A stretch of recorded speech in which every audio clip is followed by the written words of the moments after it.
दुनिया के सबसे बड़े धार्मिक आयोजन में उमड़ने वाले लाखों करोड़ों श्रद्धालु और साधु संतों की आस्था पर उंगली उठा दी गई। ये उंगली किसने उठाई? ये उंगली उठाई आजाद समाज पार्टी के राष्ट्रीय अध्यक्ष और नगीना सीट से लोकसभा सांसद चंद्रशेखर आजाद ने। चंद्रशेखर आजाद ने महाकुंभ को लेकर एक बयान दिया जिस पर साधु संतों से लेकर सियासी गलियारों में घमासान छिड़ चुका है। पहले सुनिए जरा कि चंद्रशेखर ने क्या कहा है। किसी को पाप धोने हैं, किसी ने पाप किया वो चला जाए। कोई बताता जो पाप करता है? आपने कोई पाप किया तो आप बता दो किसी को कि आपने पाप किए। तो सुना आपने, चंद्रशेखर ने सीधा लोगों की महाकुंभ से जुड़ी हुई आस्था पर सवाल उठाए। ये वही चंद्रशेखर हैं जिन पर एडीआर के रिपोर्ट के मुताबिक देश में सबसे ज्यादा मुकदमे दर्ज हैं। चंद्रशेखर पर कुल 36 मामले दर्ज हैं। 167 अलग अलग धाराएं चंद्रशेखर पर लगी हुई।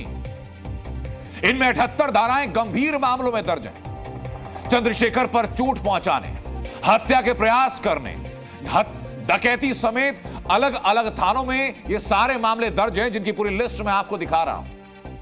ये चंद्रशेखर महाकुंभ पर पाप और पुण्य का ज्ञान दे रहे हैं।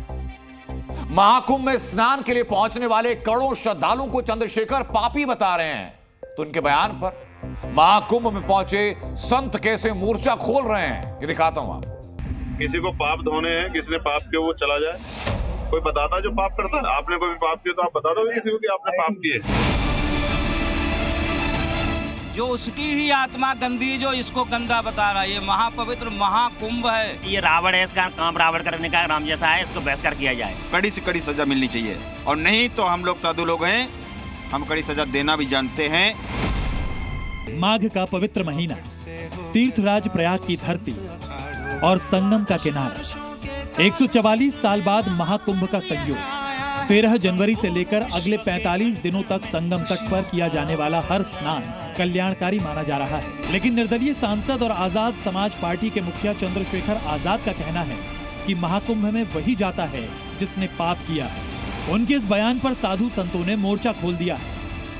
ये पावन संगम की नगरी में स्नान ध्यान करके अपने तन से, मन से, धन से जिस प्रकार की जो अपूर्णीय क्षतियां हुई है उनका यहाँ निवारण होता है। यहाँ कोई पाप धोने नहीं आता। ये जो है सनातन को बदनाम कर रहा है, पूरे भारत को। ये किसी एक का कुंभ नहीं है, सनातन धर्म का कुंभ है। ये महाकुंभ यूपी में जंगल राज है क्या? ये था ना, धर्म का राज है। धर्म का राज है। धर्म का राज है। पर जी चंद्रशेखर को तो सांसद है, उनको तो जंगल राज नजर आ रहा है। जंगल राज्यों को, उनको जंगली है इसलिए उनको जंगल नजर आता है। जो धर्मार्थी है उनको धर्म ही नजर आएगा। महाकुंभ को लेकर दिए गए सांसद चंद्रशेखर रावण के बयान पर महामंडलेश्वर स्वामी अभयानंद जी महाराज और पीठाधीश्वर योगी रमेश जी महाराज ने भी उन्हें जमकर लताड़ लगाई है।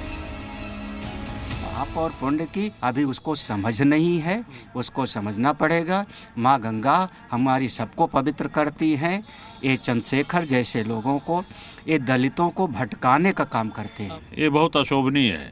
और ऐसे लोग जिनको कुंभ के बारे में, गंगा के बारे में, यमुना के बारे में, हमारी भारतीय संस्कृति के बारे में कोई ज्ञान नहीं है, वो केवल राजनीति के लिए ऐसे शब्दों का प्रयोग करते हैं। कुंभ में पाप करने वाला नहीं आता, कुंभ में पुण्य देने वाला आता। सब यहाँ पुण्य देने आए हैं अपना।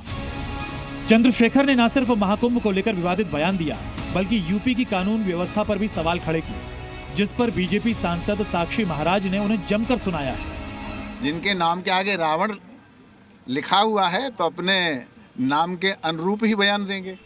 45 दिनों तक चलने वाले महाकुंभ को आस्था और संस्कृति का संगम माना जाता है। इस संगम में डुबकी लगाने वालों की श्रद्धा को कटघरे में खड़ा कर चंद्रशेखर ने बड़ा विवाद खड़ा कर दिया है, जिसकी गूंज लंबे समय तक सुनाई देने वाली है। ब्यूरो रिपोर्ट, जी मीडिया। जी न्यूज़।